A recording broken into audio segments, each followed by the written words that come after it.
जय Hind, welcome you all. तो आज हमारा प्रैक्टिस सेट का सेकंड सीरीज़ है, सेकंड सेशन है। ठीक है। प्रीलिम्स प्रैक्टिस सीरीज़, ये सीरीज़ हम लोग रन कर रहे हैं जिसमें जितने भी क्वेश्चंस होंगे सारे इंपॉर्टेंट क्वेश्चंस हम लोग यहाँ पे डिस्कस करेंगे। जैसा कि आप लोग ने जो कल जीएस का पेपर हुआ, आपने देखा एडीओ का जो पेपर बिहार में हुआ था, काफ़ी पेपर के का जो लेवल है वो काफ़ी हाई था। मतलब काफ़ी अच्छे लेवल का पेपर पूछा गया है। ठीक है। यहाँ पे उनको काफ़ी नुकसान होगा, जैसे जो लोग सिर्फ एमसीक्यू की प्रैक्टिस करते हैं, या फिर जो लोग थ्योरेटिकल नहीं पढ़ते हैं, या फिर जो लोग कॉन्सेप्चुअल क्लैरिटी जिनको सब्जेक्ट पे नहीं है, उनको काफ़ी प्रॉब्लम होगी। और या फिर जो वन लाइनर की तैयारी करते हैं उनको ज़्यादा प्रॉब्लम होगी। ठीक है। इसलिए मैं हमेशा कहता हूँ कि अपनी तैयारी को बहुत अच्छे लेवल पे रखिए, ताकि क्वेश्चन कैसे भी आए आप उसको टैकल कर सकें। ठीक है। तो चलिए हम लोग स्टार्ट करते हैं आज की अपनी सीरीज को। मैंने क्वेश्चन भी ऐसे लेवल के रखे हैं जिसमें आपको देखो, ये इसमें हमारी पूरी मिक्स क्वेश्चन रहेंगे। जैसे हमने कल कल के क्वेश्चन में ज़्यादातर हमें देखने को मिला कि हमें बिहार स्पेशल से क्वेश्चन रहा। आज के सेशन में जो है लगभग पॉलिटी का क्वेश्चन थोड़ा सा ज़्यादा रहेगा, या लगभग पॉलिटी के क्वेश्चन यहाँ पे हम लोग को देखेंगे। नाउ चलिए, और करना यही है कि स्टॉप करना है, वीडियो को पॉज करना है, आपको कमेंट सेक्शन में आंसर करना है। आप लोग कमेंट सेक्शन में आंसर नहीं कर रहे हैं, जो भी स्टूडेंट देख रहे हैं कंप्लीट देखिए। ठीक है। कंप्लीट इसको देखिए, और प्रैक्टिस आपके प्रैक्टिस करने के लिए लाई गई है, प्रैक्टिस कीजिए। ठीक है। ये बहुत इंपॉर्टेंट होगा आने वाले टाइम में। मैं कई सारे क्वेश्चंस को मैं यहाँ पे लाऊंगा, सिर्फ बिहार स्पेशल के लिए, बिहार बीपीएससी के क्वेश्चंस को नहीं, मैं यहाँ पे हो सकता है सीडीएस के क्वेश्चन को भी मैं लेकर आऊँ। ठीक है।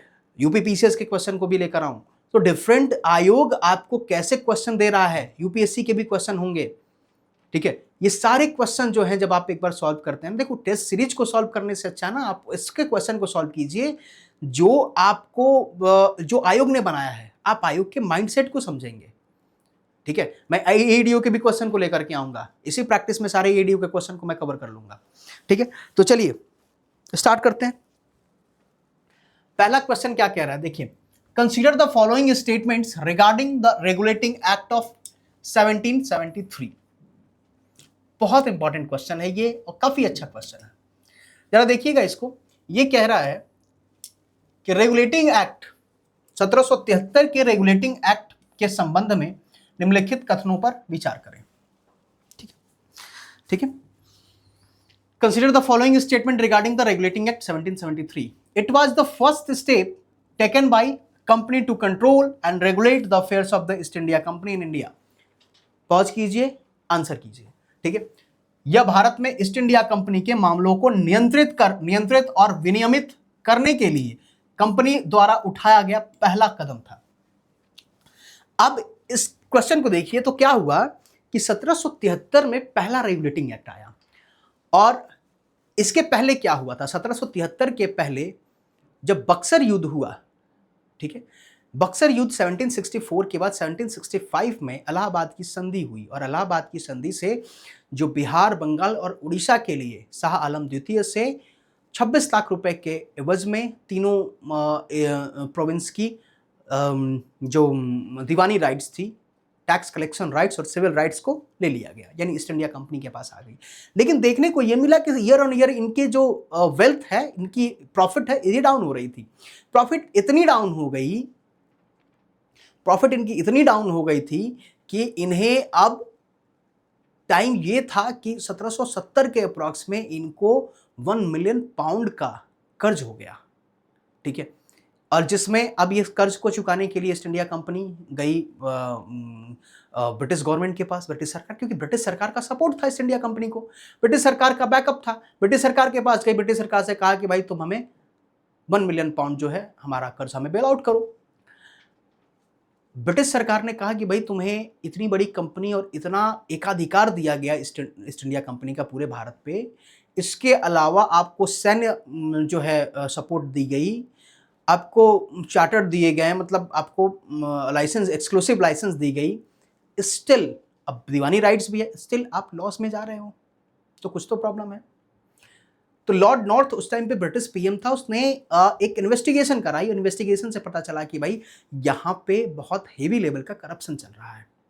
ठीक है। रॉबर्ट क्लाइव जो कि ब्रिटिश गवर्नर था, वो मतलब रिचेस्ट पर्सन में शामिल हो गया था, ठीक है। तो अब यहाँ पे ईस्ट इंडिया ब्रिटिश सरकार ने कहा कि अब हमें रेगुलेट करने की जरूरत है ईस्ट इंडिया कंपनी को। ब्रिटिश सरकार ने कहा कि ठीक है, हम आपको बेल आउट करते हैं, आपको जो कर्ज है वो हम लोग कंप्लीट करते हैं, ठीक है। कर्ज जो है आपकी उसको दी जाएगी, लेकिन इसके एवज में आपके लिए मैं लॉ मेकिंग पावर जो है हमें चाहिए कि ब्रिटिश ईस्ट इंडिया कंपनी को रेगुलेट की जाएगी ब्रिटिश सरकार के द्वारा। ब्रिटिश सरकार उनके लिए लॉ बनाएगा, रेगुलेटिंग एक्ट्स बनाएगा, ठीक है। इसमें एक फ्रेज बहुत अच्छा फिट बैठता है, इसको कहते हैं quid pro Q. Quid pro Q एक फ्रेज है जिसका मीनिंग होता है गिव एंड टेक, ठीक है, गिव एंड टेक। तो यहाँ पे लॉ मेकिंग पावर दी गई ब्रिटिश सरकार को, और ईस्ट इंडिया कंपनी को 1 मिलियन पाउंड दिया गया। अब यहाँ पे ब्रिटिश सरकार इनको रेगुलेट करना स्टार्ट करती है, और पहली रेगुलेटिंग एक्ट लाती है 1773 में, और पहली बार ईस्ट इंडिया कंपनी के पॉलिटिकल और जो एडमिनिस्ट्रेटिव वर्क को रिकॉग्नाइज करता है, ठीक है। यहाँ पे 1773 में पहली बार जो है it recognise first time the political and administrative function of the company के पॉलिटिकल एंड एडमिनिस्ट्रेटिव फंक्शन को रिकॉग्नाइज की जाती है, ठीक है। इसके साथ साथ ये स्टेटमेंट करेक्ट है। इसके साथ साथ ये कहता है कि the decentralisation begin in India under this act, यानी विकेंद्रीकरण की शुरुआत की गई नहीं। 1773 अभी तक तो विकेंद्रीकरण ही था, भारत में विकेंद्रीकरण ही था। 1773 के बाद केंद्रीकरण की शुरुआत की गई, ठीक है। विकेंद्रीकरण नहीं, केंद्रीकरण की शुरुआत की गई, और केंद्रीकरण के शुरुआत के दौरान कहा गया ये कि जितने भी जो हमारे 3 प्रेसिडेंसी थी, एक बंगाल, एक बॉम्बे और मद्रास, कहा गया कि देखो, और तीनों के पास अपने अपने गवर्नर थे, सबके पास लेजिस्लेटिव पावर, एग्जीक्यूटिव पावर था। कहा गया कि तीनों के पास जो एग्जीक्यूटिव पावर है ये अब दी जाएगी किसको? Started beginning towards the going towards the Bombay governor of Bengal. Bengal के गवर्नर को इनकी शक्ति जो है प्रदान की गई, और दोनों को कहा गया, यानी बॉम्बे और मद्रास को कहा गया कि आप सबऑर्डिनेट के रूप में काम करेंगे, बंगाल के सबऑर्डिनेट के रूप में काम करेंगे। तो एक तरह से एक पावर को कॉन्सेंट्रेट की गई, तो केंद्रीकरण किया गया, ठीक है। तो केंद्रीकरण की शुरुआत होती है, ना कि विकेंद्रीकरण की, ना कि विकेंद्रीकरण की, ठीक है। और यहां पे ही गवर्नर को कहा गया कि गवर्नर जनरल ऑफ बंगाल, ठीक है। गवर्नर जनरल वॉरेन हेस्टिंग जो है पहले गवर्नर जनरल ऑफ बंगाल बनते हैं, ठीक है। और इसके बाद यहाँ पे ये भी हुआ कि पहला सुप्रीम कोर्ट यहाँ पे बनाया गया। 1774 में पहली सुप्रीम कोर्ट बनाई गई। सर एलिजा इम्पे इसके चीफ जस्टिस बनते हैं। कोलकाता के विलियम फोर्ट में बनाई गई थी पहली सुप्रीम कोर्ट, ठीक है। और इसके अलावा यहाँ पे काउंसिल, कलकत्ता काउंसिल बनता है, एग्जीक्यूटिव काउंसिल, जो गवर्नर को, गवर्नर जनरल ऑफ बंगाल को सपोर्ट करने के लिए एग्जीक्यूटिव काउंसिल बनता है इसी एक्ट के तहत, ठीक है। और यहाँ पे क्या कह रहा है, देखिए पहला स्टेटमेंट कह रहा है कि it was the first step, पहला स्टेप है taken by the company to control the regulator of East India Company. नहीं, यहां पे क्या होना चाहिए, यहां पे होना चाहिए taken by the British government, ठीक है, ब्रिटिश सरकार, ठीक है। तो ये स्टेटमेंट क्या होगा, रॉन्ग हो जाएगा, ठीक है। आपसे क्या पूछा है, करेक्ट स्टेटमेंट। ये भी देखना है कि करेक्ट पूछा है कि इनकरेक्ट पूछा है, ठीक है। तो करेक्ट कौन सा है, ओनली टू जो है करेक्ट है, ओनली टू करेक्ट होगा। पहला स्टेटमेंट केवल द्वितीय, ओनली टू करेक्ट होगा, ठीक है, क्लियर। तो ये आपके लिए बहुत अच्छा ये क्वेश्चन जो है ये दिया, जिससे हम पूरे 1773 को रिवाइज कर लिए, 1773 को हमने रिवाइज किया। नाउ नेक्स्ट देखिए, अब ये कहता है कि settlement act was introduce in which year. बहुत सिंपल सा क्वेश्चन है कि सेटलमेंट एक्ट, ठीक है, बंदोबस्त इसको कहते हैं, बंदोबस्त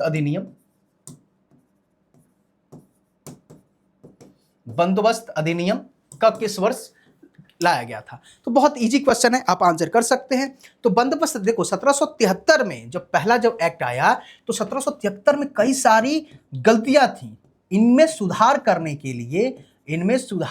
के लिए जैसे गलतियां क्या थी, गलतियां ये थी कि देखो गवर्नर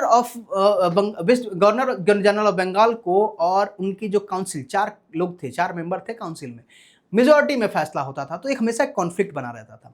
दूसरा कि रेवेन्यू मैटर को लेकर के काफी कॉन्फ्लिक्ट रहता था कि रेवेन्यू कलेक्शन का अधिकार था ईस्ट इंडिया कंपनी को, लेकिन यहाँ पे सुप्रीम कोर्ट की स्थापना भी कर दी गई थी, तो थोड़ा कोर्ट का इंटरफेरेंस होता था। तो यहाँ पे सेपरेशन ऑफ पावर की बात की गई, यानी जो कोर्ट है वो रेवेन्यू मैटर में कभी हस्तक्षेप नहीं करेगा, काउंसिल के मैटर में रेवेन्यू को लेकर के कोई हस्तक्षेप नहीं करेगा। और काउंसिल को और ऑफिसर्स को और जो गवर्नर जनरल ऑफ बंगाल है इसको कोर्ट से अलग रखा गया। इनको कोर्ट से, इनका कोर्ट जो है इनके मामले में ऑफिशियल वर्क में हस्तक्षेप नहीं करेगी। इसके लिए दूसरा कहा गया कि कोर्ट जो है, कोर्ट के पास अधिकार है कि कोर्ट जो है निजी मामलों में, अगर मैं बात करूं, देखो पहले होता ये था कि जब हम यूनिफॉर्म सिविल कोड की जब लिखते हैं उसको भी यहाँ से शुरुआत करते हैं कि यूनिफॉर्म जो सुप्रीम कोर्ट में जो जजेज आए थे वो इंग्लिश लॉ पे वर्क करते थे, इंग्लिश लॉ पे वो जजमेंट देते थे। लेकिन यहाँ पे सबको पर्सनल लॉ के आधार पे, निजी कानूनों के आधार पे जजमेंट चाहिए था, तो ये भी सुधार किया गया, कहा गया कि नहीं, यहाँ पे निजी कानून के आधार पे जजमेंट हो गए। तो ये एक संशोधन अधिनियम है, या फिर ये कहें तो एक सेटलमेंट अधिनियम, जो कि 1781 में लाया गया, 1781 में लाया गया। ठीक है, चलिए नेक्स्ट क्वेश्चन। नेक्स्ट क्वेश्चन को देखिए क्या कह रहा है। कह रहा है find the correct statement regarding the charter act 1773 की बात कर रहा है। It prohibited servant of company from engaging in any private trade और एक्सेप्टिंग प्रेजेंट और ब्राइब्स फ्रॉम द नेटिव। यानी आपको जो कंपनी के सेवक है, कंपनी के अधिकारी हैं, वो कहीं से वेतन, जो निजी व्यापार नहीं करेंगे और उपहार नहीं लेंगे, लोगों से उपहार नहीं लेंगे, क्योंकि रिश्वत के रूप में वो हो जा रहा है। ठीक है। सेकंड कह रहा है कि establish the court of director to report on its revenue matter, revenue civil and military affair in India. ठीक है। दूसरा कह रहा है कि court of director was appointed by the British government. ठीक है। क्या आंसर हो सकता है? चलिए एक बार इसको कोशिश कीजिए, आंसर करने की कोशिश कीजिए। ठीक है, अब इसको पॉज कीजिए और कमेंट सेक्शन में आंसर कीजिए। मैं सभी का आंसर देखूंगा, आप लोग आंसर जरूर कीजिए, जो भी इसे देख रहे हैं आंसर जरूर कीजिए। ठीक है, आपके लिए बहुत इंपॉर्टेंट ये क्वेश्चन है। ठीक है, ये कह रहा है कि 1773, ठीक है, अभी मैंने आपको बताया कि 1773 में क्यों कहा गया, क्यों लाया गया, रेगुलेट करने के लिए। तो बिल्कुल करेक्ट है कि it prohibit the servant of the company, company के सर्वेंट को प्रोहिबिट किया गया, मना किया गया, from engaging any private trade और accepting present bribe from the native. बिल्कुल करेक्ट है कि यहाँ आप घूस नहीं ले सकते हैं, आप उपहार नहीं ले सकते हैं, और इसके साथ साथ आप यहाँ पे प्राइवेट ट्रेड में इंगेज नहीं हो सकते, निजी व्यापार नहीं कर सकते हैं। बिल्कुल करेक्ट है। सेकंड कह रहा है कि establish the court of director. देखो, कोर्ट ऑफ डायरेक्टर को एस्टैब्लिश की गई थी, कहा गया था कि रेवेन्यू और सिविल मैटर, ठीक है, सिर्फ रेवेन्यू मैटर नहीं। और देखो, स्टैब्लिश का मतलब क्या, ये कह रहा है कि कोर्ट ऑफ डायरेक्टर को स्टैब्लिश की गई। ठीक है, भारत में राजस्व, नागरिक और सैन्य मामलों पर रिपोर्ट प्रस्तुत करने के लिए निदेशकों के न्यायालय, यानी कोर्ट ऑफ डायरेक्टर्स इसको कहते हैं, कि स्थापना की गई। देखो, कई बार कई जगह ना, कई साइट्स वगैरह पे इसको करेक्ट माना है। ठीक है, लेकिन याद रखिएगा कि कोर्ट ऑफ डायरेक्टर्स ये ओरिजिनली बनाए गए थे, एक्ट से नहीं आया था। कोर्ट ऑफ डायरेक्टर्स जो थे ये ओरिजिनली बनाए गए थे। जो कोर्ट ऑफ प्रोप्राइटर, जो कंपनी के मालिक को कहा जाता था court of proprietor, east India company के मालिक को court of proprietor, court of proprietor के द्वारा कोर्ट ऑफ डायरेक्टर्स बनाए गए थे, जिनको 1773 में कहा गया कि इनके काम को चेंज किया गया। पहले कोर्ट ऑफ डायरेक्टर रिपोर्ट करते थे कोर्ट ऑफ प्रोप्राइटर को, यानी कंपनी के, ईस्ट इंडिया कंपनी के ओनर को। लेकिन अब हुआ कि नहीं, कोर्ट ऑफ डायरेक्टर जो है ये एक आंसरेबल अथॉरिटी होगा। 1773 में कहा गया कि ये ब्रिटिश गवर्नमेंट को रिपोर्ट करेगा। ठीक है, लेकिन ये एक बहुत बड़ी एक डिमेरिट भी हुई कि ब्रिटिश गवर्नमेंट को ये रिपोर्ट करते नहीं थे, क्योंकि ये वफादार थे कंपनी के लिए। ठीक है, तो एस्टैब्लिश नहीं किया गया, फंक्शन को असाइन की गई। लेकिन याद रखिएगा, इसको अगर एग्जैक्ट वे में देखें तो ये स्टेटमेंट गलत है, लेकिन कई जगह इसको सही भी मान रखा है। ठीक है, और लक्ष्मीकांत वगैरह में भी कई जगह लिख देता है कि हाँ एस्टैब्लिश नहीं था, एस्टैब्लिश तो पहले ही कर दी गई थी। नाउ कोर्ट ऑफ डायरेक्टर्स जो है was appointed by the British government। Court of director, देखो ये बिल्कुल गलत है। कोर्ट ऑफ डायरेक्टर किसके द्वारा अपॉइंट की जाती थी? कोर्ट ऑफ प्रोप्राइटर के द्वारा, कंपनी खुद अपॉइंट करती थी। ठीक है, तो हमारा आंसर कौन सा सही होगा? करेक्ट पूछा है, करेक्ट होगा ए। ठीक है, ये दोनों गलत हो जाएगा। ठीक है, चलिए, बहुत अच्छा क्वेश्चन था ये। नेक्स्ट मैं बात करता, देखो बहुत बेहतरीन क्वेश्चन है ये भी, और पूछा गया क्वेश्चन है ये यूपीएससी का पूछा गया क्वेश्चन है, यूपीएससी में ये क्वेश्चन पूछा गया है। ठीक है, कह रहा है कि protection of wild life comes under which of the following in the constitution of India. अब देखो, इसका आंसर आप तब कर सकते हो जब आपको पता हो कि मौलिक कर्तव्य क्या है, राज्य के नीति निर्देशक तत्व और 7वीं अनुसूची, इनके बारे में अगर आपको पता हो तो आप कर सकते हो, ठीक है। अगर मैं तुक्का भी लगाऊंगा तो 7वीं अनुसूची को तो लगा सकता हूं, लेकिन फंडामेंटल ड्यूटी जब हमें पता रहेगा, याद रहेगा, तभी हम कह सकते हैं, नहीं तो नहीं कह सकते।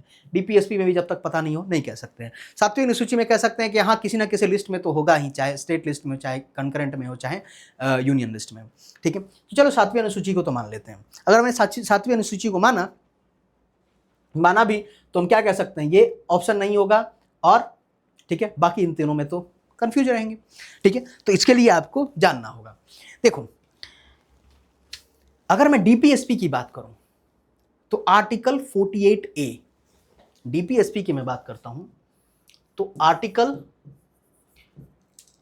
48A, जिसको 42nd कॉन्स्टिट्यूशन, ए का मतलब कि अमेंडमेंट से आया, तो 42nd कॉन्स्टिट्यूशनल अमेंडमेंट एक्ट 1976 से लाया गया, ठीक है।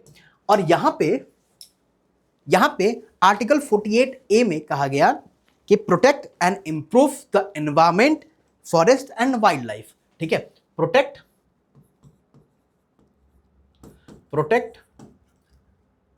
And improve environment, forest and wild life, ठीक है। वाइल्ड लाइफ को, वन्य जीव को, वन को और हमारे पर्यावरण को हमें बेहतर बनाना है और उसकी संरक्षण करना है। यह आर्टिकल 48A में कहा गया, जो कि अमेंडमेंट से लाई गई थी, ठीक है। फंडामेंटल ड्यूटी की मैं बात करूं तो फंडामेंटल ड्यूटी में article 51AG, article 51AG fundamental duty में कही गई, ठीक है। फंडामेंटल ड्यूटी में यहां पे कहा गया कि protect and improve the wild life, natural environment, forest, wild life, ठीक है, एंड हैव द कंपैशन यानी kindness towards the wild life, towards the living creatures, ठीक है। यानी जो हमारे जीव हैं, ठीक है, हमारे जो जीव हैं उनको, उन पे हमें दया रखनी होगी, हमें अपने फॉरेस्ट को बचाना होगा, ये हमारी ड्यूटी है, कर्तव्य है, ठीक है, कि हमें अपने वाइल्ड लाइफ को बचाना, हमारे फॉरेस्ट को बचाना, ठीक है। ये कहा गया आर्टिकल 51AG में, ठीक है। तो ये भी हमारा करेक्ट हुआ, ये भी है। 7th शेड्यूल में, ऑब्वियसली 7th शेड्यूल में इसको रखा गया है, 7th शेड्यूल में रखा गया 42nd कॉन्स्टिट्यूशनल अमेंडमेंट। याद रखिएगा कि 7th शेड्यूल में, मैं एक बार इसको अच्छे से लिख दूं कि 7th शेड्यूल जो है, वेट अ मिनट, 7वीं अनुसूची, 7th शेड्यूल, 7वीं अनुसूची में 42वां संवैधानिक संशोधन कॉन्स्टिट्यूशनल अमेंडमेंट एक्ट 1976 से, ठीक है, कुछ सब्जेक्ट्स को स्टेट लिस्ट से उठा करके कंकरेंट लिस्ट में किया गया, कंकरेंट लिस्ट में रखा गया, यानी राज्य सूची से ये समवर्ती सूची में रखा गया, समवर्ती सूची में रखा गया। और ये क्वेश्चन बहुत बार पूछा गया है कि कितने सब्जेक्ट को 42nd कॉन्स्टिट्यूशनल अमेंडमेंट में राज्य से कंकरेंट लिस्ट में किया गया, राज्य से समवर्ती सूची में किया गया। तो याद रखिएगा एजुकेशन, ठीक है, एजुकेशन को रखा गया था, फॉरेस्ट को रखा गया, फॉरेस्ट वन, इसी वन की हम लोग बात कर रहे थे, यही क्वेश्चन हमारे पास था। फॉरेस्ट था, वेट एंड मेजर्स, भार एंड मापन, वेट एंड मेजर्स, भार एंड मापन, ठीक है, वेट एंड मेजर्स हो गया, भार एंड मापन हो गया। Animal and wild animals and wild, protection of wild animals and birds, protection of wild animals and birds, protection of wild animals and birds, protection of wild animals and birds, ठीक है, protection of wild animals and birds. इसके अलावा administration of justice,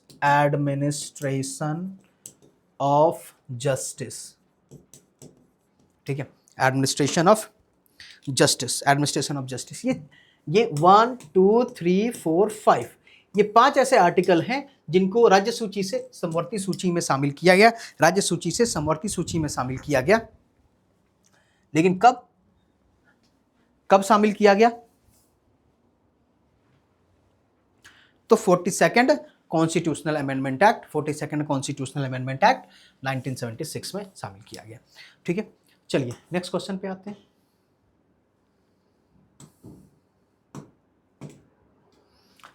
यहाँ पे तो हमारे लिए answer क्या होगा, 1, 2 एंड 3, तीनों करेक्ट होगा, तीनों करेक्ट होगा, ठीक है, ऑल थ्रीज आर करेक्ट, तो तीनों में रखा गया। नाउ नेक्स्ट देखिए, बहुत अच्छा ये भी क्वेश्चन है और काफी कंफ्यूजन करता है, कंफ्यूजन क्रिएट करता है, ठीक है। क्वेश्चन को देखिए क्या कह रहा है, कह रहा है which of the following qualification is या are common for the appointment of जज of high court and supreme court, ठीक है। सुप्रीम कोर्ट, ये भी देखो, ये भी यूपीएससी का पीवाईक्यू है, ये यूपीएससी का पीवाईक्यू है, ठीक है। उच्च न्यायालय और सर्वोच्च न्यायालय के न्यायाधीशों की नियुक्ति के लिए निम्नलिखित में से कौन सी योग्यता सामान्य है, ठीक है, मतलब कॉमन है दोनों में, ठीक है, कॉमन है दोनों में। क्या कह रहा है कि advocate of high court for at least 10 year, देखो इसको पॉज करो, पढ़ो, आंसर करो, थोड़ा टाइम लेकर के आंसर कर दो, ठीक है। Advocate of a high court for at least 10 year in a territory of India, क्या ये दोनों में कॉमन है। Distinguished jurist in the opinion of the president, ठीक है। Judicial officer for at least 10 years in the territory of India, ठीक है। क्या हो सकता है, देखो यहां पे क्वालिफिकेशन ऑफ जजेस की है। अब इस क्वेश्चन का आंसर आप तब कर पाएंगे जब जजेस की क्वालिफिकेशन दोनों सुप्रीम कोर्ट और हाई कोर्ट दोनों के लिए आपको पता हो, ठीक है। तो चलिए देखते हैं, तो एक बार मैं इसको आपको दिखाता हूं कि कौन सुप्रीम कोर्ट और हाई कोर्ट के जज के क्या क्या क्वालिफिकेशन है, ठीक है। तो क्वालिफिकेशन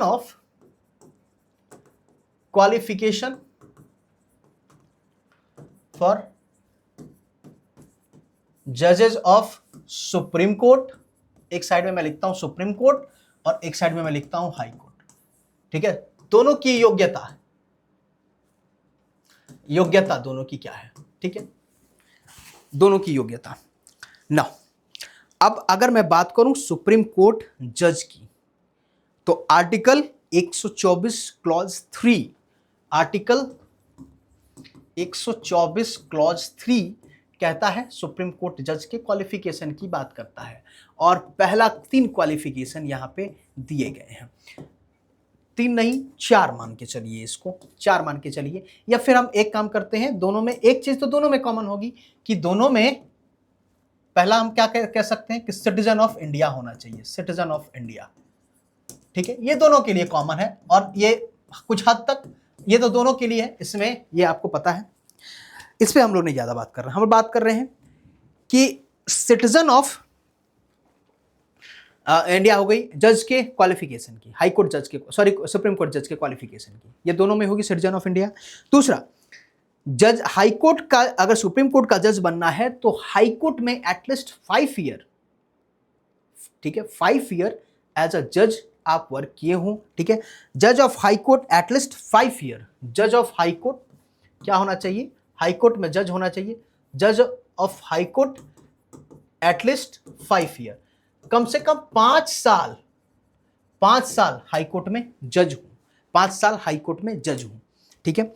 और एडवोकेट हूं 10 साल एडवोकेट होने चाहिए हाई कोर्ट में, एडवोकेट इन हाई कोर्ट, एडवोकेट इन हाई कोर्ट एटलीस्ट 10 ईयर्स, 10 साल हाई कोर्ट में, ठीक है। इस सक्सेशन कोर्ट भी 2 सक्सेशन कोर्ट भी होता है तो वो भी कह सकते हैं, लेकिन यहाँ पे हाई कोर्ट ध्यान रखेंगे, हाई कोर्ट में 5 साल, और जज हो गए चाहिए 5 साल हाई कोर्ट में, और एडवोकेट हो 5 साल 10 साल हाई कोर्ट में। थर्ड यहाँ पे होता है डिस्टिंग्विश्ड जूरिस्ट, कोई विशिष्ट जूरिस्ट हो in the opinion of president, distinguished jurist, distinguished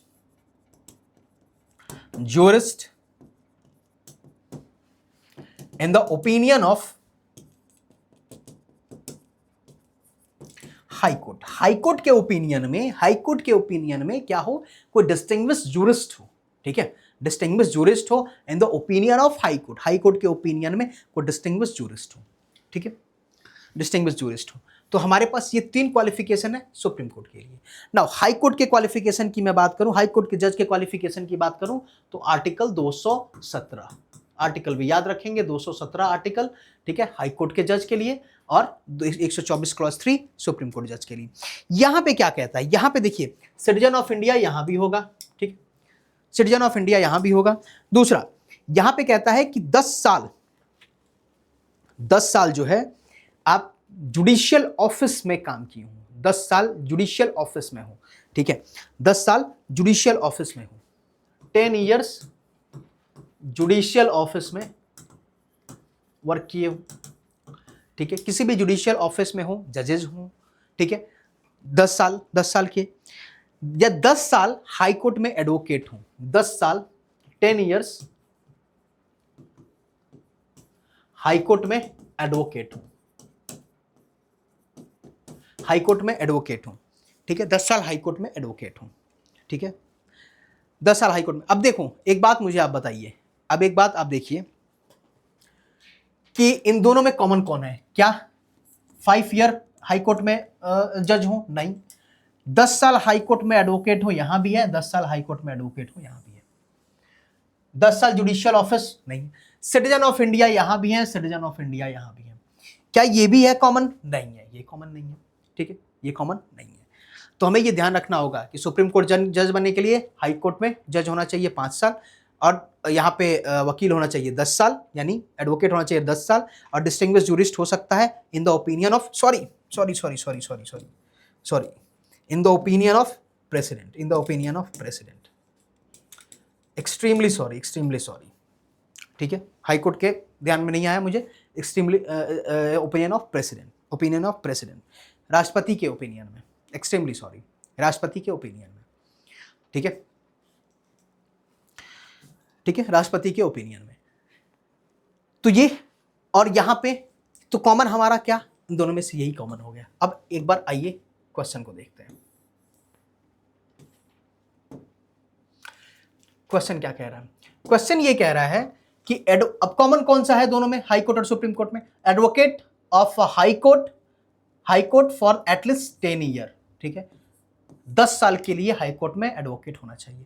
distinguished jurist in the opinion of president, ये सुप्रीम कोर्ट में तो है लेकिन हाई कोर्ट में नहीं है, तो ये नहीं होगा।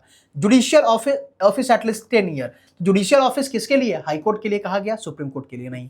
तो हमारा आंसर क्या हो जाएगा? एक करेक्ट होगा, एक करेक्ट होगा, ठीक है, एक करेक्ट होगा। क्लियर? ठीक है, तो ये 25 का करेक्ट ऑप्शन क्या होगा? ए, ठीक। नेक्स्ट क्वेश्चन पे आते हैं। Who of the following places the annual report of the National Commission for SC before the Parliament? यानी कह रहा है कि कौन जो है नेशनल कमीशन फॉर SC यानी राष्ट्रीय जो अनुसूचित जाति आयोग की वार्षिक रिपोर्ट कौन संसद में रखता है? तो याद रखिएगा, नेशनल कमीशन फॉर SC के रिपोर्ट को president, national commission of SC जो है अपना ये रिपोर्ट देते हैं, रिपोर्ट ये देते हैं किसको? तो ये रिपोर्ट देते हैं, रिपोर्ट करते हैं प्रेसिडेंट साहब को, और प्रेसिडेंट साहब जो है, प्रेसिडेंट जो है ये इसे पार्लियामेंट में रखते हैं, यानी हमारा आंसर क्या हो गया? प्रेसिडेंट ऑफ इंडिया, भारत के राष्ट्रपति। लेकिन जरा याद रखिएगा कि जब बात की जाती है NCSC की, national commission for schedule caste, देखो पहले क्या था कि national commission for schedule caste and schedule tribe दोनों एक साथ था, ठीक है, लेकिन 89th constitutional amendment act 2003, 89th constitutional amendment act 2003 में इस दोनों को अलग कर दिया गया। NCSC और NCST, national commission for schedule caste, national commission for schedule tribe, ठीक है। आर्टिकल 338 और आर्टिकल 338A, यहां पे है आर्टिकल 338 जहां पे NCSC को रखा गया, आर्टिकल 338A जहां पे NCST को रखा गया, ठीक है, NCST को। दोनों NCSC जो है और NCST दोनों के पास लगभग सिविल कोर्ट का पावर होता है। ये दोनों इस पर्टिकुलर SC और ST से रिलेटेड किसी भी मैटर को इन्वेस्टिगेट कर सकते हैं, ठीक है, समन भी कर सकते हैं, और किसी को ये FIR भी करवा सकते हैं और सुओ मोटो एक्शन भी ले सकते हैं। इसके अलावा ये संसद में जो है मतलब सरकार को प्रपोज भी कर सकते हैं, किसी भी रिकमेंड भी कर सकते हैं इनसे रिलेटेड किसी भी मैटर पे, ठीक है, योजना वगैरह की भी मैटर पे रिकमेंड कर सकते हैं। यहाँ पे एक चेयरमैन होते, एक वाइस चेयरमैन और 3 मेंबर, एक चेयरमैन, एक अध्यक्ष, इनके अगर कंपोजिशन की बात करें, एक वाइस चेयरमैन और 3 सदस्य होते हैं, 3 मेंबर्स होते हैं, ठीक है, 3 मेंबर्स होते हैं, ठीक है। तो आंसर क्या हो जाएगा? डी आपका करेक्ट होगा। नाउ नेक्स्ट क्वेश्चन को देखिए। नेक्स्ट क्वेश्चन क्या कह रहा है?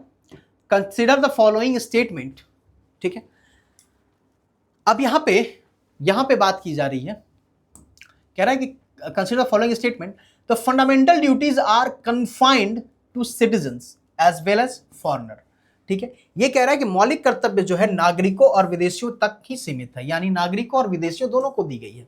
ठीक है, अब जरा एक बार आंसर कीजिएगा कि फंडामेंटल, देखो फंडामेंटल ड्यूटी की बात की, अगर फंडामेंटल राइट कहता तो हम कह सकते हैं कि यस फंडामेंटल राइट जो है वो नागरिकों और फॉरेनर दोनों को दी गई है, लेकिन कुछ ही फंडामेंटल राइट जैसे 15, 16, 19, 29, 30 ये जो फंडामेंटल राइट है ये सिर्फ और सिर्फ सिटीजन को है। इसके अलावा जो भी फंडामेंटल राइट है वो सिटीजन को भी है और जो नागरिकों को भी और गैर नागरिकों को भी यानी फॉरेनर्स को भी दी गई है।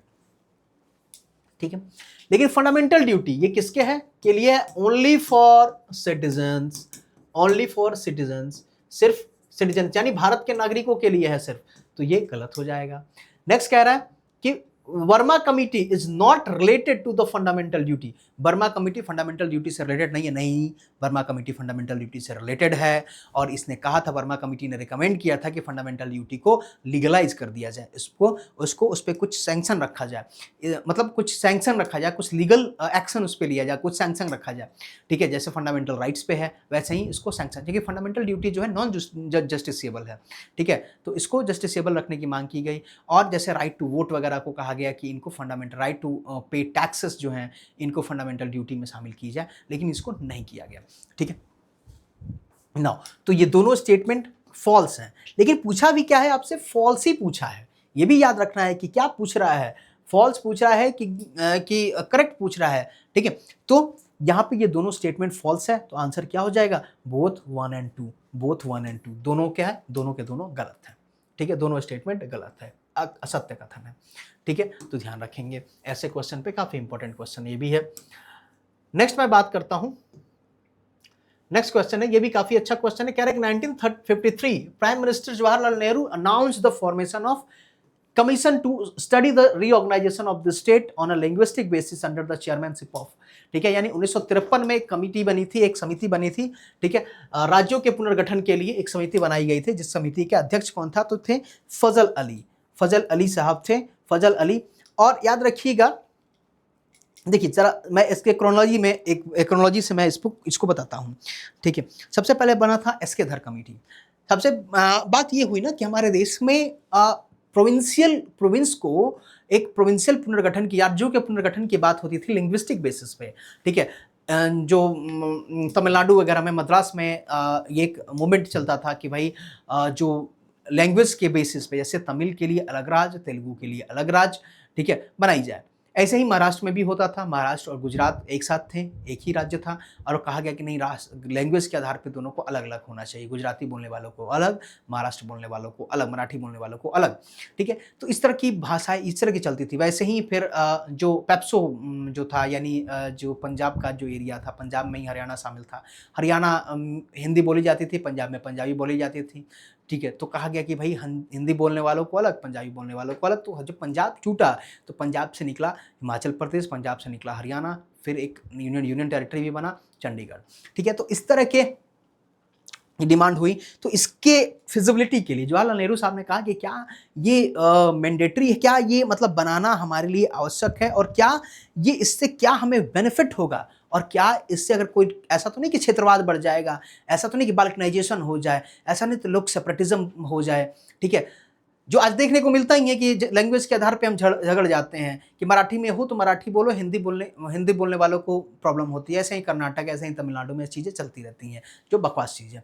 ठीक है, लेकिन अब यहाँ पे इन्होंने कहा कि क्या ऐसा तो नहीं कि क्षेत्रवाद पैदा हो जाएगा, तो इसके लिए उन्होंने एसके धर कमेटी बनाई। जवाहरलाल नेहरू साहब ने कही कि सबसे पहले एक कमेटी बनाई 17 जून 1948 को, एसके धर कमेटी बनी 17 जून 1948 को। और इनका काम था कि क्या हमारे देश में लैंग्वेज को स्टेट को रिऑर्गेनाइज करने के लिए लैंग्वेज को आधार बनाया जा सकता है।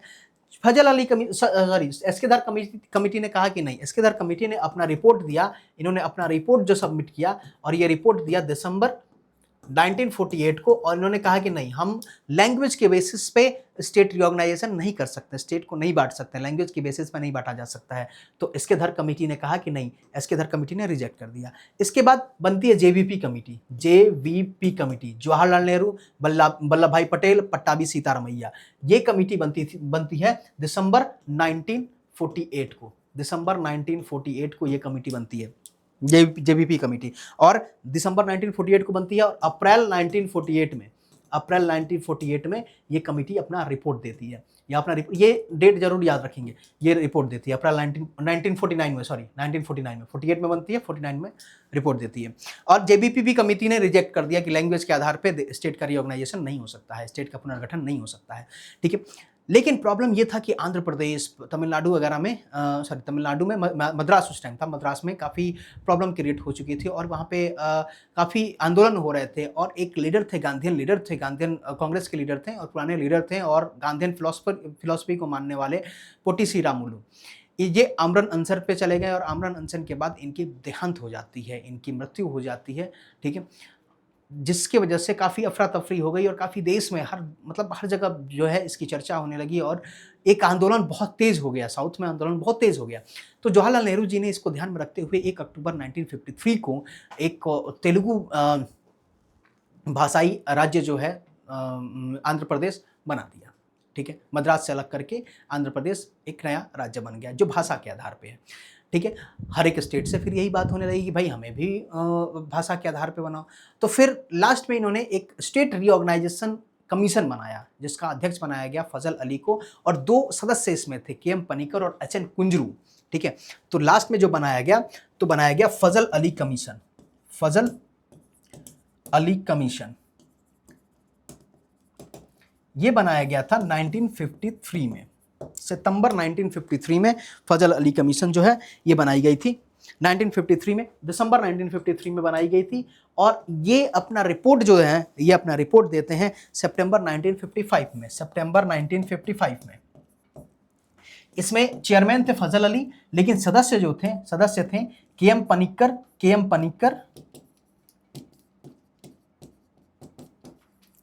और एच एन कुंजरू सदस्य थे, ठीक है। और अब फजल अली ने कहा कि ठीक है, देखो हम लैंग्वेज के आधार पे बांटेंगे, लेकिन language should be a single factor, one of the factor.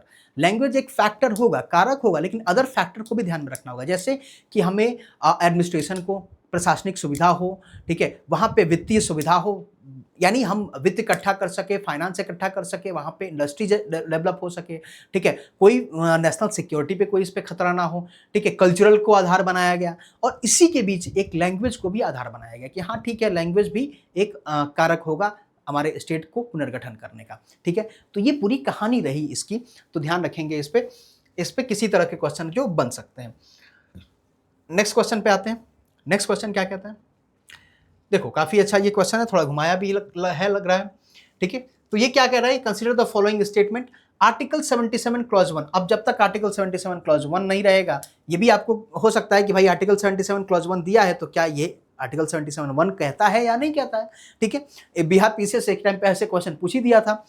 Article 77(1) clause 1 कहता है, says that all executive action of the government of India shall be expressed to be taken in the name of prime minister, ठीक है।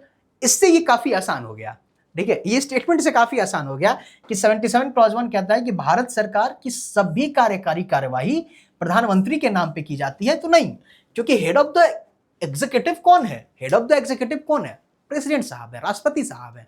तो head of the executive राष्ट्रपति साहब हैं, तो फिर किसके नाम पे की जाएगी, राष्ट्रपति साहब के नाम पे की जाएगी। तो जितनी एग्जीक्यूटिव डायरेक्शंस, एग्जीक्यूटिव ऑर्डर्स होते हैं, वो किसके द्वारा दी जाती है, प्रेसिडेंट के नाम पे की जाती है, जितनी एग्जीक्यूटिव एक्शंस होते हैं, ठीक है। तो प्राइम मिनिस्टर नहीं होंगे, प्रेसिडेंट होगा, 77 क्लॉज 1 के द्वारा कहा गया। Now prime minister is considered as the head of national defence committee. अब देखो यहां पे भी एक कंफ्यूजन है, हमारे पास नेशनल डिफेंस कमिटी नहीं है, हमारे पास कैबिनेट कमिटी ऑन सिक्योरिटी है, कैबिनेट कमिटी ऑन सिक्योरिटी, इसी के अंदर आता है national defence committee, cabinet committee on security, ठीक है। ये है हमारे यहाँ, लेकिन कई जगह पे इसको करेक्ट लिया गया है, तो ठीक है, इसी के अंदर ये आता है, तो ठीक है, प्राइम मिनिस्टर जो है consider as the head of, ठीक है, हेड ऑफ द राष्ट्रीय रक्षा समिति, एक आयोग ने भी इसको करेक्ट माना है, तो करेक्ट हो जाएगा ये। तो हमारे लिए क्या कह रहा है कि कौन सा ट्रू है, ट्रू है, तो बी जो है आपका ट्रू है, ओनली टू ट्रू है ये, ठीक है, बी आपका इसमें करेक्ट आंसर होगा, ठीक है, सिर्फ बी, ट्रू ही पूछा है ना, सत्य पूछा है, ठीक है ना। नेक्स्ट क्वेश्चन को देखिए, नेक्स्ट क्वेश्चन कह रहा है कि a central minister who is not a member of any house can remain in the office. बहुत इजी क्वेश्चन है और ये आप आंसर बहुत इजीली कर सकते हैं। देखो क्या कह रहा है, ये कह रहा है कि अगर कोई एक सदस्य है, कोई एक मंत्री, किसी को अगर मंत्री बनाया जाता है जो कि किसी भी सदन का सदस्य नहीं है, ना ही राज्यसभा का है, ना ही लोकसभा का है, ठीक है, तो उसको कितने दिन तक रह सकता है, वो मंत्री कितने दिन तक रह सकता है, यानी यही प्राइम मिनिस्टर के लिए भी अपनाई जाती है, यही सीएम के लिए भी अपनाई जाती है, ठीक है। तो अगर कोई भी कितने दिन के लिए रह सकता है, तो सिर्फ 6 मंथ के लिए, 6 मंथ के लिए।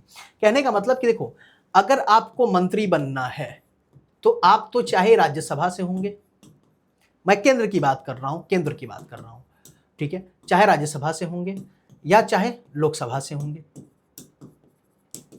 दोनों से आप बन सकते हैं। राज्यसभा से आपकी उम्र 30 ईयर प्लस होनी चाहिए, लोकसभा से 25 ईयर या इससे प्लस होनी चाहिए, ठीक है, 30 ईयर या उससे प्लस, 25 ईयर या उससे, 30 ईयर के भी हो जाएंगे, 25 ईयर के भी हो जाएंगे तो भी चलेगा, ठीक है। तब आप इसके अगर सदस्य हैं तो आप केंद्र में मंत्री बन सकते हैं, लेकिन आप इसके सदस्य नहीं हैं तो आप सिर्फ 6 मंथ तक रहेंगे, उसके बाद आपको या तो दोनों कहीं से आना पड़ेगा, या तो लोकसभा से आए या तो राज्यसभा से आए, नहीं तो फिर आपको मंत्री पद से हटना पड़ेगा, ठीक है। तो मैक्सिमम कितने दिन के लिए, तो मैक्सिमम 6 मंथ के लिए आप रह सकते हैं, केवल 6 महीने के लिए आप यहाँ पे मंत्री रह सकते हैं।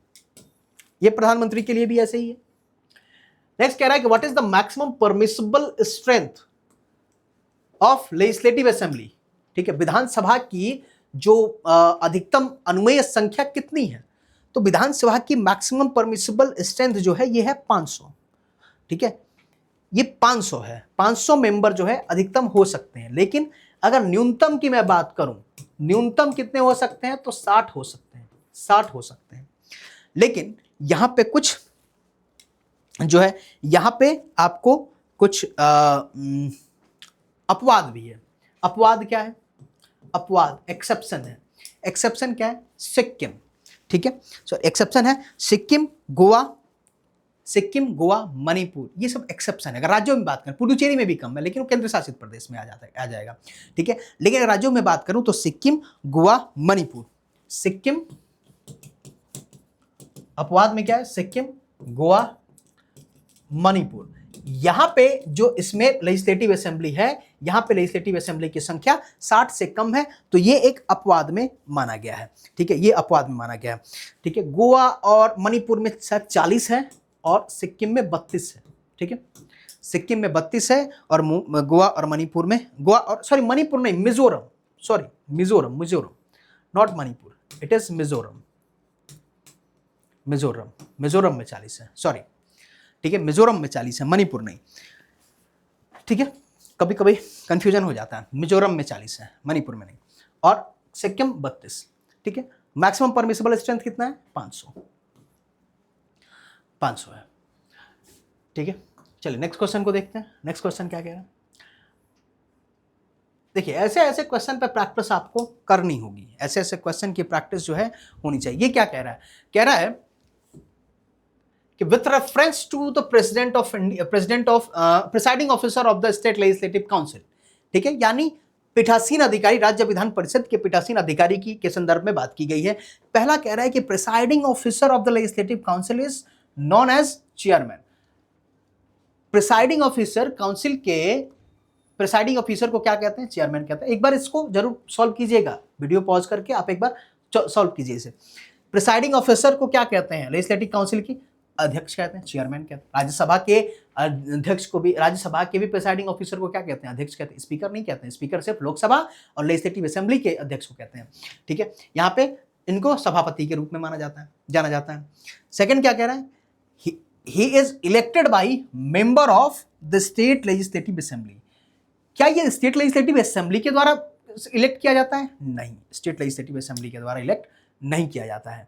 ठीक है, स्टेट लेजिस्लेटिव असेंबली के द्वारा इलेक्ट नहीं किया जाता। किसके द्वारा किया जाता है? काउंसिल के द्वारा, यानी परिषद के मेंबर के द्वारा ही इसे इलेक्ट किया जाता है। तो दूसरा भी गलत हो जाएगा।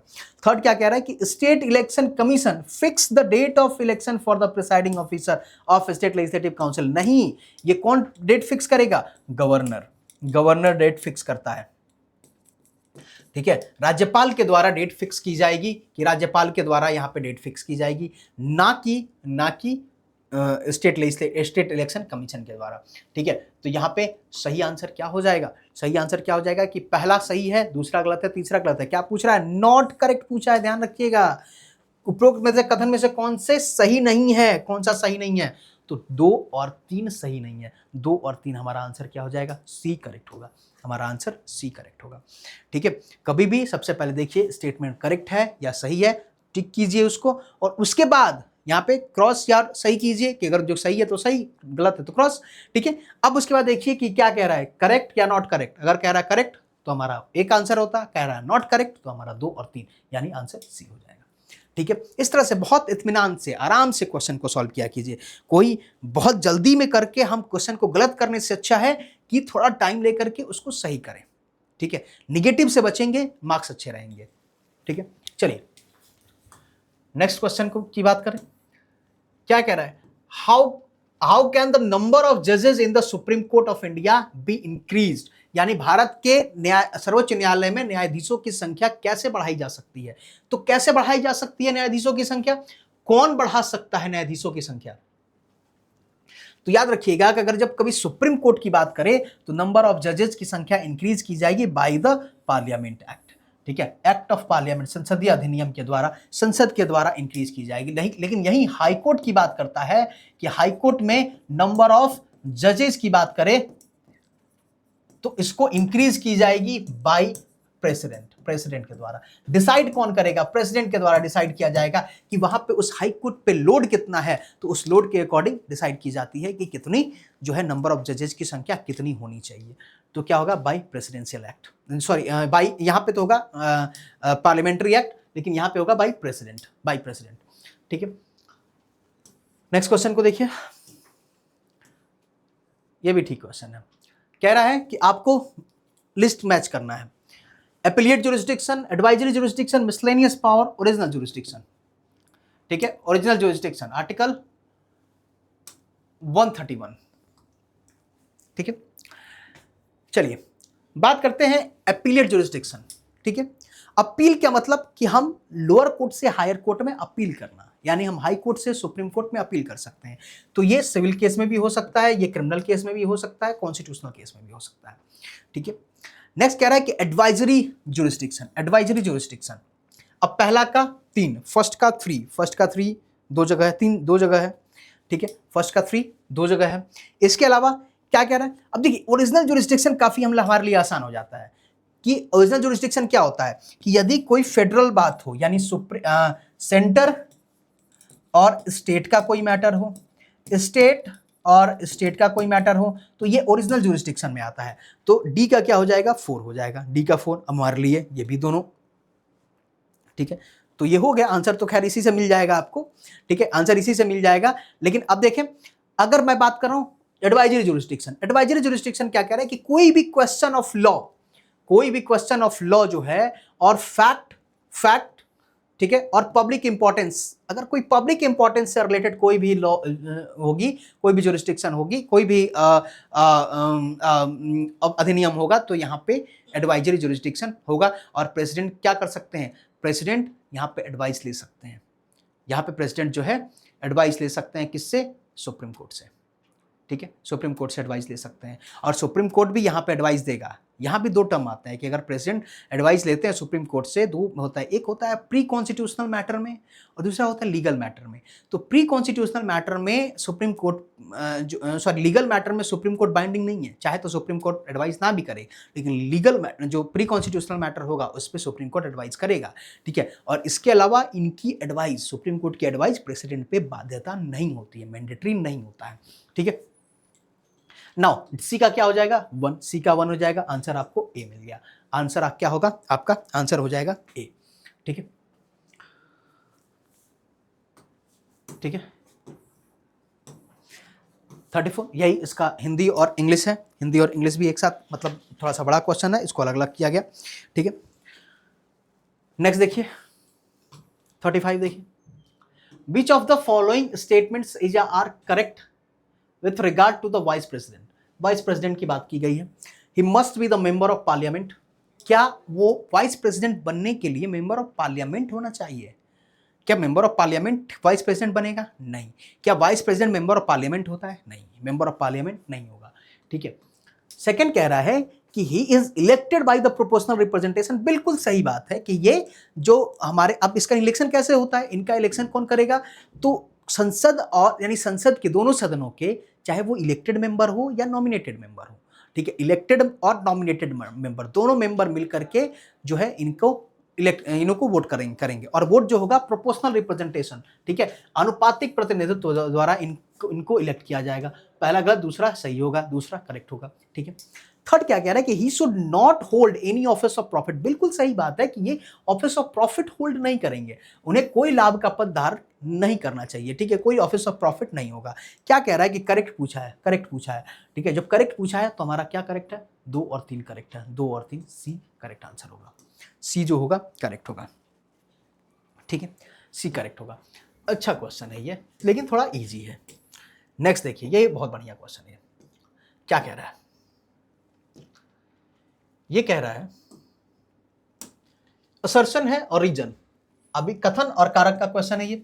असर्शन कह रहा है कि candidate for vice president must be qualified for election as a member of Rajya Sabha.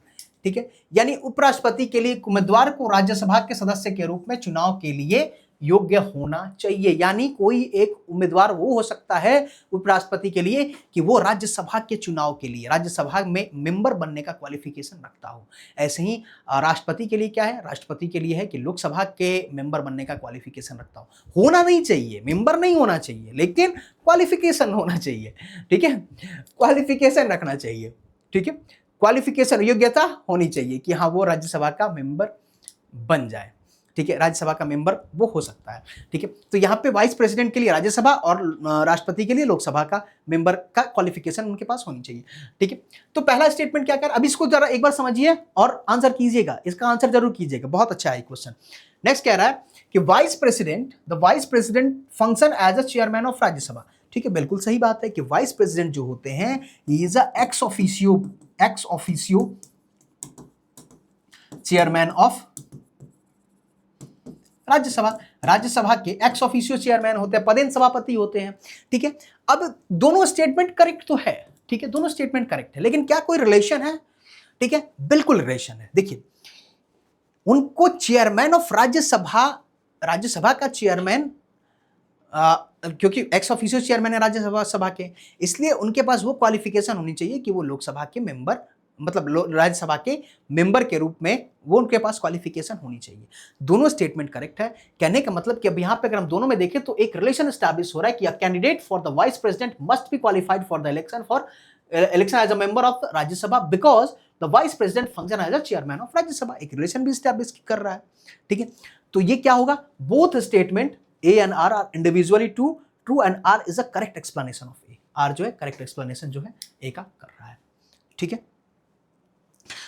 ये क्वेश्चन जो है काफी अच्छा है और इंपॉर्टेंट क्वेश्चन है। चलिए नेक्स्ट मैं बात करता हूं, नेक्स्ट क्वेश्चन पे आते हैं। नेक्स्ट क्वेश्चन क्या कह रहा है? Which of the following statement is not correct? Not correct, कौन सा स्टेटमेंट नॉट करेक्ट है? ठीक है,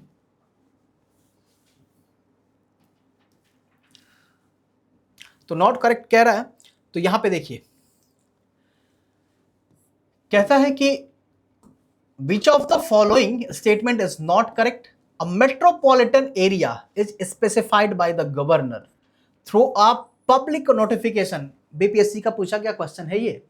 ठीक है, एक बार मेट्रोपॉलिटन से क्वेश्चन पूछा गया था कि एक महानगरीय क्षेत्र राज्यपाल के द्वारा एक सार्वजनिक अधिसूचना के माध्यम से निर्दिष्ट किया जाता है।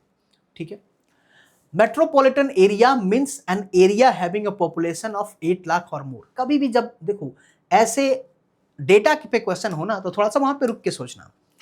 मेट्रोपॉलिटन एरिया बाय कंप्राइज्ड इन मोर देन वन डिस्ट्रिक्ट, ठीक है, मेट्रोपॉलिटन एरिया में consist of more than 2 municipality और पंचायत। देखो सही बात कह रहा है कि अगर मेट्रोपॉलिटन एरिया है तो गवर्नर उसको बताता है कि ये पब्लिक नोटिफिकेशन के तहत वो आइडेंटिफाई करेगा this is a metropolitan area. Population जो होना चाहिए वो 10 लाख, 10 लाख यहां होना चाहिए, 10 लाख से ज्यादा, ठीक है, 10 लाख से ज्यादा, ठीक है। और मेट्रोपॉलिटन एरिया कंप्राइज 2 और मोर डिस्ट्रिक्ट, और 2 या 2 से अधिक म्युनिसिपैलिटी और पंचायत हो सकता है मेट्रोपॉलिटन में। मेट्रोपॉलिटन याद रखिएगा कि आर्टिकल 243 पी में, 243 पी और सी, ठीक है, क्योंकि म्युनिसिपैलिटी की जब बात की जाएगी, म्युनिसिपैलिटी जो है आर्टिकल 243 पी से लेकर के आर्टिकल 243 जेड जी तक बात की जाती है, जेड जी तक, ठीक है, ये म्युनिसिपैलिटी की, ठीक है, शहरी निकाय की, अर्बन लोकल गवर्नमेंट की। तो यहां पे ये भी करेक्ट है, ये करेक्ट है, ये करेक्ट है। यहां पे कहा गया कि 10 लाख, 243 पीसी में कहा गया कि 10 लाख होना चाहिए, 8 लाख नहीं। कौन सा करेक्ट नहीं है? तो बी करेक्ट नहीं है, यहां पे 8 लाख नहीं 10 लाख होगा, ठीक है। तो बी जो है करेक्ट नहीं है, तो हमारा आंसर क्या हो जाएगा? बी हो जाएगा, ठीक है। नेक्स्ट क्वेश्चन को देखिएगा। नेक्स्ट क्वेश्चन क्या कह रहे हैं कि under which article of the constitution of India, under which article of the constitution of India did the district planning committee came into existence. District planning committee, जिला योजना समिति के अस्तित्व में किस आर्टिकल के तहत आई, ठीक है। तो याद रखिएगा जो मैंने क्या कहा कि आर्टिकल डिस्ट्रिक्ट प्लानिंग कमेटी की बात की गई, तो यहां पे डिस्ट्रिक्ट प्लानिंग कमेटी की हम जब बात करेंगे तो ये आर्टिकल 243 से लेकर के 243 पी से लेकर के 243 जेड जी तक है म्युनिसिपैलिटी। इसी में आता है 243 जेड डी जो कि डिस्ट्रिक्ट प्लानिंग की बात करता है, 243 जेड डी जो कि डिस्ट्रिक्ट प्लानिंग की बात करता है, ठीक है, डिस्ट्रिक्ट प्लानिंग 243 जेड डी, ठीक है। और 74th म्युनिसिपैलिटी की जब बात करेंगे तो 74th कॉन्स्टिट्यूशनल अमेंडमेंट 1992 में, ठीक है, यहां पे 12th शेड्यूल जिसमें 18 फंक्शन, ठीक है, और इसके अलावा 243 पी से लेकर 243 जेड जी तक इसको रखा गया था, ठीक है। नाउ चलिए नेक्स्ट क्वेश्चन की पे आते हैं। नेक्स्ट क्वेश्चन क्या कह रहा है कि which of the following is are the document presented to the parliament beside the budget speech, यानी बजट स्पीच के अलावा संसद में प्रस्तुत कौन से डॉक्यूमेंट जो है संसद में प्रस्तुत किए जाते हैं। एफआरबीएम एक्ट, ठीक है, एफआरबीएम एक्ट, बिल्कुल एफआरबीएम एक्ट भी किया जाता है। एफआरबीएम एक्ट जो हो गया ये मैंडेट स्टेटमेंट्स रहता है। Memorandum explaining the provisions in the financial bill, financial bill budget के साथ ही फाइनेंशियल बिल दी जाती है। आउटकम बजट, कितना आउटकम बजट होगा। जेंडर बजट, ठीक है, ये चारों स्टेटमेंट जो है करेक्ट होंगे। ये चारों जो है आपका करेक्ट स्टेटमेंट है। क्या कह रहा है? साथ एक साथ भेजे जाते हैं चारों, ठीक है, 1 2 3 4, ठीक है, चारों करेक्ट होंगे।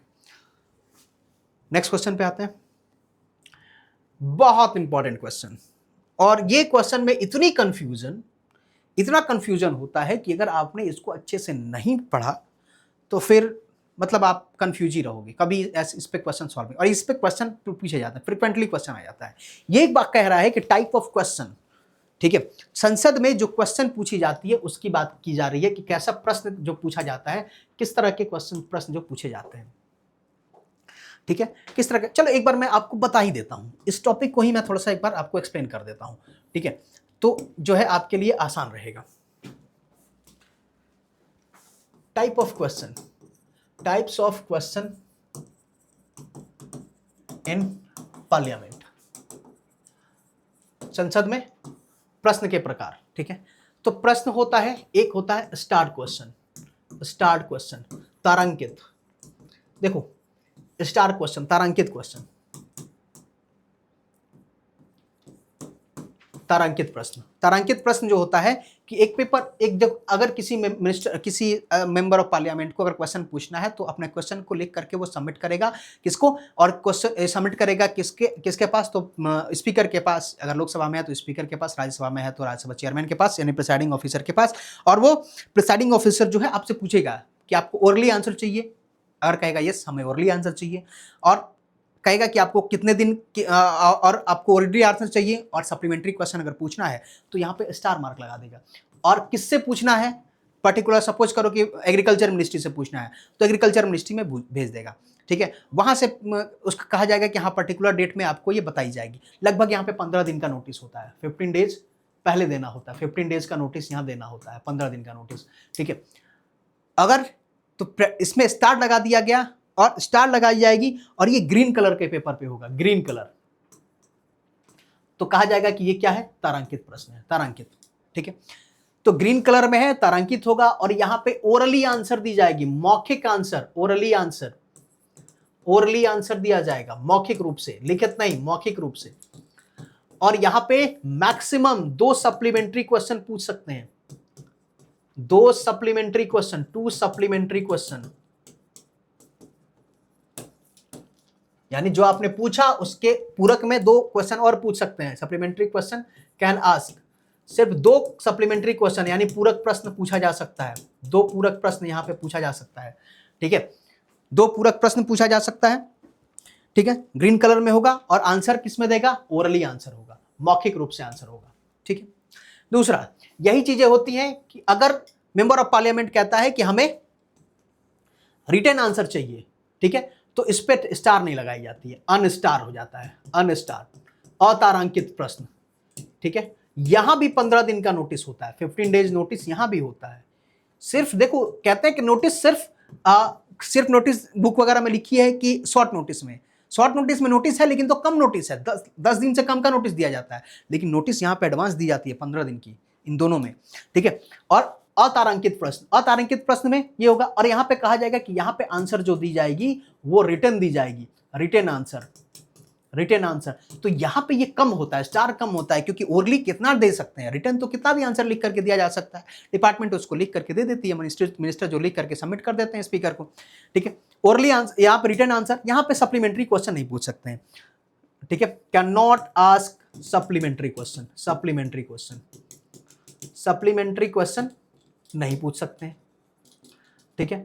पूरक प्रश्न यहां पे नहीं पूछ सकते हैं, अनस्टार्ड में पूरक प्रश्न नहीं पूछी जा सकती है, सप्लीमेंट्री क्वेश्चन नहीं पूछ सकते हैं, और यहां पे रिटर्न आंसर होगा, ठीक है। इसके बाद आया शॉर्ट नोटिस क्वेश्चन, थर्ड है शॉर्ट नोटिस क्वेश्चन।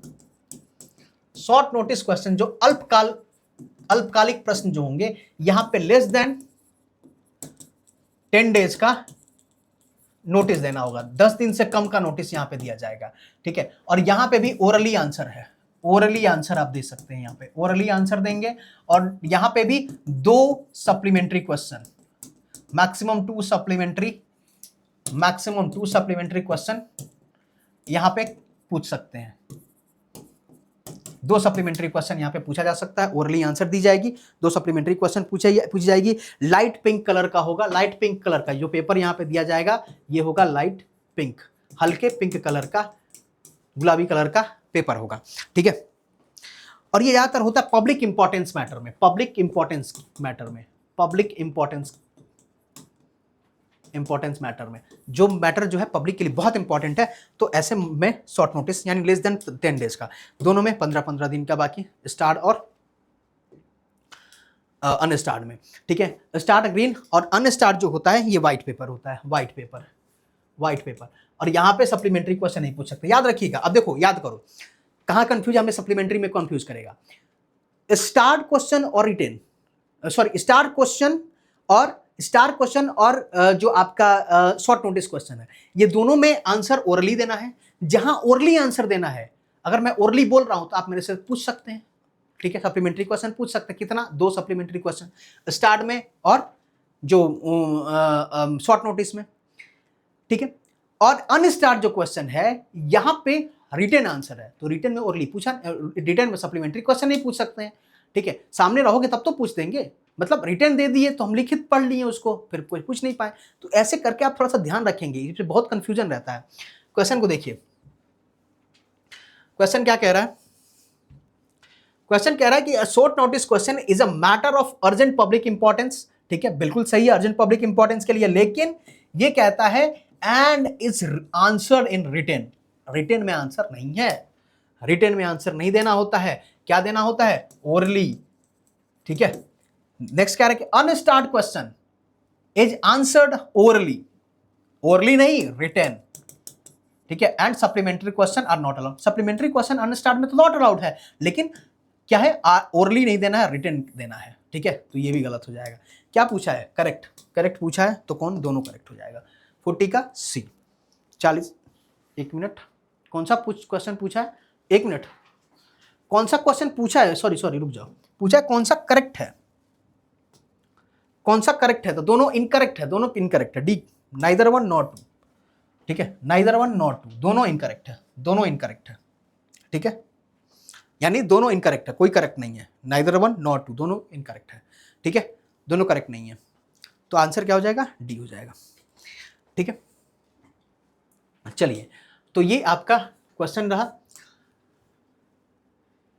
ठीक है, तो आज के सेशन के लिए इतना ही, बाकी क्वेश्चन हम लोग सेट 3 यानी नेक्स्ट सेशन में कंप्लीट करेंगे, ठीक है। आप इन सबको डाउनलोड, ये सब सारे जो क्वेश्चंस हैं ये मैं आपको सेंड कर दूंगा टेलीग्राम चैनल पे, ठीक है। अगर आप नए हैं तो इस यूट्यूब सेशन को, यूट्यूब चैनल को सब्सक्राइब जरूर कर लीजिएगा, आपके लिए काफ़ी हेल्पफुल रहेगा। इसमें कई सारे सेशंस मैं लेकर के आऊँगा, जो बिहार स्पेशल के लिए भी, बिहार पीसीएस के लिए भी, ठीक है, और अदर एग्जाम के लिए भी यहाँ पे मैं जरूर लेकर आऊँगा। नाउ असिस्टेंट प्रोफेसर का भी एग्जाम आने वाला है, उसके लिए भी मैं यहाँ पे सेशंस लेकर आऊँगा।